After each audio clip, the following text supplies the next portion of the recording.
अस्सलाम वालेकुम। आज के इस लेक्चर के अंदर हम फाइलम कॉर्डेटा की क्लास एम्फीबियंस को स्टडी करेंगे। वर्ड एम्फीबियन का मतलब होता है डुअल लाइफ, यानी ये ऐसे एनिमल्स हैं जो पानी और खुश्की दोनों पर अपनी ज़िंदगी गुजारते हैं। यानी अपनी लाइफ का कुछ स्पेन ये पानी के अंदर गुजारेंगे, स्पेशली रिप्रोडक्शन वाला फेज़, और कुछ स्पेन जो है वो खुश्की के ऊपर गुजारेंगे। सो इनके अंदर इतनी मॉडिफिकेशन है, ऐसी करेक्टरिस्टिक्स हैं जिसकी वजह से ये पानी और खुश्की दोनों पर सर्वाइव करते हैं। तकरीबन 7000 स्पीशीज़ एम्फीबियंस की अभी तक डिस्कवर हो चुकी हैं। डिफरेंट बुक्स के अंदर डिफरेंट नंबरिंग है, आपकी बुक के अंदर जो भी नंबरिंग है आपने वही याद रखनी है। अगर हम एम्फीबियंस को डिफाइन करें तो कैसे करेंगे? एम्फीबियंस बेसिकली टेट्रापोड्स हैं। सो टेट्रापोडा का थोड़ा मैं आपको इंट्रोडक्शन दे दूं। जैसे हम जानते हैं ग्नेथोस्टोमेटा जो डिवीजन है उसकी दो सुपर क्लासेज होती हैं। एक सुपर क्लास स्पाइसेस जिसे हम ऑलरेडी स्टडी कर चुके हैं, सेकंड होती है super class Tetrapoda. Super class Tetrapoda के अंदर चार क्लासेज आ जाती हैं: class amphibians, class mammals, class Aves and class reptilia. ठीक है, आज हम क्लास एम्फीबियन स्टडी कर रहे हैं। सो टेट्रापोडा का जो वर्ड है ये ग्रीक वर्ड है, इसका मतलब होता है चार टांगों वाले जानवर। ठीक है, सो इसका मतलब है एम्फीबियंस क्या हैं? चार टांगों वाले जानवर हैं। सो इन्हें हम टेट्रापोड्स बोलेंगे। बट एक्सेप्शंस होती हैं, यहाँ पर भी हैं कुछ ऐसे एनिमल्स हैं जिनकी टांगें नहीं हैं, और रेप्टाइल्स के केस में स्नैक्स को अगर हम देखें उनकी टांगें नहीं हैं। एक्सेप्शंस होती हैं, बट ये टेट्रापोड्स हैं, चार टांगों वाले जानवर हैं। वर्टिब्रेट्स हैं, इनके अंदर वर्टिब्रल कॉलम भी होती है। इनकी जो स्किन है वो उस पर मॉइस्चर आपको हर वक्त देखने को मिलेगी।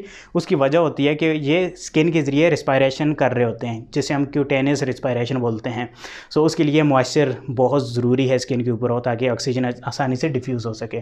और इनकी जो स्किन है वो स्केललेस होती है। फिशेज़ के केसेस में हमने देखा था स्केल्स प्रेजेंट होते हैं स्किन के ऊपर, जो उनका एक्सोस्केलेटन बना रहे होते हैं, जबकि एम्फीबियंस के केसेस में स्किन के ऊपर स्केल्स आपको देखने को नहीं मिलेंगे। सो सुपर क्लास टेट्रापोडा से ताल्लुक़ रखने वाले एम्फीबियंस ऐसे वर्टिब्रेट्स होते हैं जिनकी स्किन मॉइस्ट और स्केललेस होती है। ओके, ये कोल्ड ब्लडेड होते हैं, जिन्हें हम पेकिलियोथर्म्स या एक्टोथर्म्स भी बोलते हैं। यानी ऐसे एनिमल जो इन्वायरमेंट के अकॉर्डिंग अपना टेम्परेचर चेंज कर लेते हैं।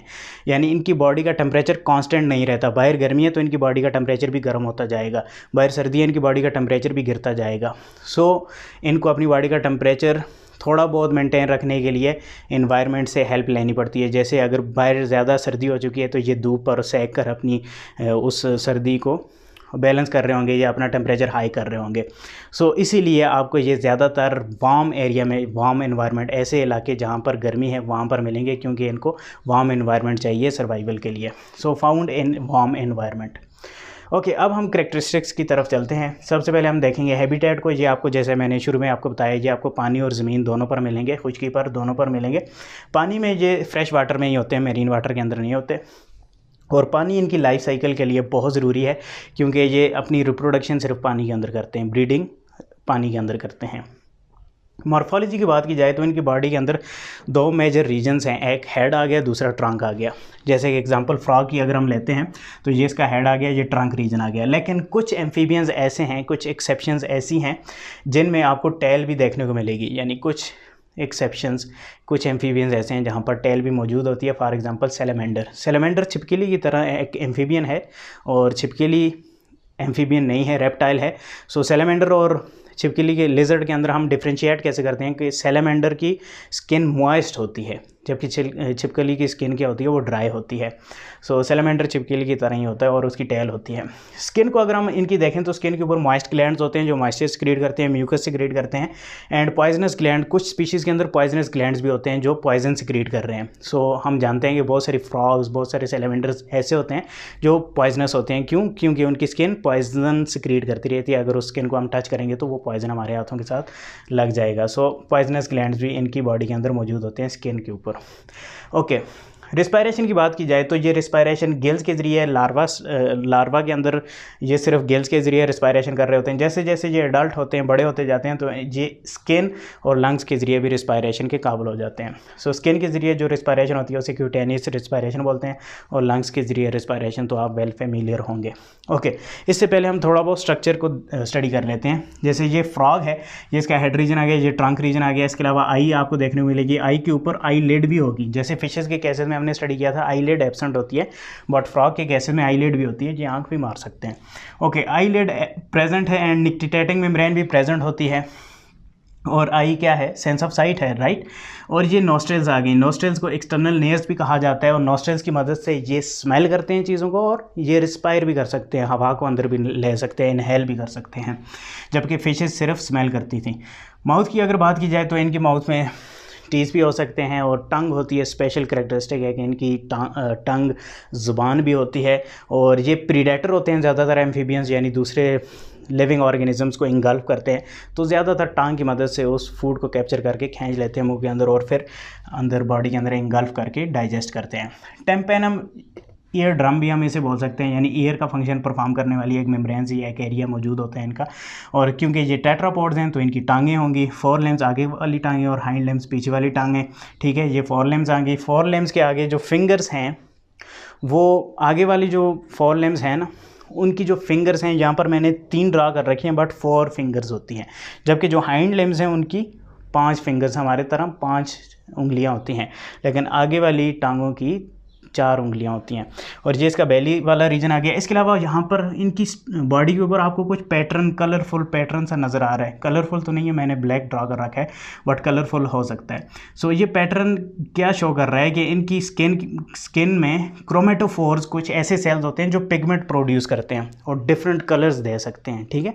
सो क्रोमेटोफोर्स सेल्स भी इनकी स्किन के अंदर मौजूद होते हैं जो डिफरेंट ब्यूटीफुल कलर्स इनको देते हैं। रिस्पायरेशन हमने स्टडी कर लिया। सर्कुलेटरी सिस्टम अगर हम स्टडी करें तो इनका क्लोज सर्कुलेटरी सिस्टम होता है, रेड ब्लड सेल्स होते हैं, और इनके रेड ब्लड सेल्स के अंदर न्यूक्लियस भी होता है। हमारे रेड ब्लड सेल के अंदर न्यूक्लियस एब्सेंट होता है। और इनका जो हार्ट है वो 3 चैम्बर्ड हार्ट होता है, जिसमें 2 आरिकल्स हैं, एक वेंट्रिकल है। इनका जो किडनी है मीजोनेफ्रिक है, जैसे फिशेस का होता है। और इनका जो एक्सक्रीटरी प्रोडक्ट होता है वो ammonia and urea excretory product होता है। नर्वस सिस्टम इनका अगर हम देखें तो ब्रेन होता है, और इनके जो क्रेनियम वाला रीजन है वहाँ से 10 पेयर्स ऑफ क्रेनियल नर्व्स निकलती हैं। ह्यूमंस के केस में ज़्यादा होती हैं। सो यहाँ पर 10 पेयर्स ऑफ क्रेनियल नर्व्स भी मौजूद होती हैं। रिप्रोडक्शन की बात की जाए तो ये यूनिसेक्सुअल होते हैं, यानी मेल और फीमेल सेक्स डिफरेंट होते हैं। फर्टिलाइजेशन ये एक्सटर्नल शो करते हैं ज़्यादातर केसेस में, लेकिन सैलमेंडर के अंदर इंटरनल फर्टिलाइजेशन होती है। एक्सटर्नल फर्टिलाइजेशन ये पानी के अंदर करते हैं, यानी पानी के अंदर इनके एग और स्पर्म आपस में बॉडी के बाहर फ्यूज़ होते हैं। सो इस फर्टिलाइजेशन को एक्सटर्नल फर्टिलाइजेशन बोलते हैं। डेवलपमेंट की बात की जाए तो इनडायरेक्ट डेवलपमेंट होती है, यानी इनके बच्चे डिफरेंट होते हैं एडल्ट से। सो वो जिन फेजेस से गुजर कर एडल्टहुड में जाते हैं उन फेजेस को मेटामॉर्फोसिस कहा जाता है, यानी अपनी स्ट्रक्चर चेंज करते जाते हैं। सो मेटामॉर्फोसिस इनके अंदर देखने को मिलती है। ब्रीडिंग इनकी वाटर के अंदर होती है। क्लोएका एक ऐसा रीजन है इनकी बॉडी के अंदर जिसमें रिप्रोडक्टिव ट्रैक, यूरिनरी ट्रैक और डाइजेस्टिव ट्रैक की ओपनिंग जाकर क्लोएका एक कॉमन ओपनिंग के अंदर ओपन होती है, जिसे क्लोएका कहा जाता है, जो फिर एनस के साथ अटैच होती है। यानी कि रिप्रोडक्टिव ट्रैक, यूरिनरी ट्रैक और डाइजेस्टिव ट्रैक तीनों अगर एक ओपनिंग के साथ अटैच होते हैं, उस ओपनिंग को क्लोएका कहा जाता है, बर्ड्स की तरह, ठीक है। क्लासिफिकेशन की बात की जाए तो 3 ग्रुप्स होते हैं इनके अंदर। एपोडा यानी कि टांगें विदाउट लिम्स, टांगें ना हों जिनकी, ऐसे एम्फीबियंस को एपोडा कहा जाता है। और ऐसे सेसिलिया इसके अंदर आ जाते हैं। सेसिलिया का मतलब होता है ब्लाइंड, यानी ये अच्छे से देख नहीं पाते। सेकंड ग्रुप आ गया यूरोडेला। यूरो का मतलब होता है टेल, और ये ऐसा ग्रुप है जिसके अंदर टेल मौजूद होती है। डेफिनेटली टेल किन की होती है, सैलमेंडर की होती है। सो इन्हें कॉर्डेटा भी कहा जाता है, जिसका मतलब भी टेल होता है। थर्ड ग्रुप आ गया एन यूरा। यूरा का मतलब होता है टेल, सो एन यूरा यानी टेल लेस। सो इसमें आपके पास एग्जांपल आ गई फ्रॉग की, और इन्हें सेलेंशिया भी कहा जाता है। सेलेंशिया का मतलब होता है जंप, टू जंप, यानी ये क्या करते हैं, फ्रॉग को अगर आप देखें तो ये जंप करती रहती हैं।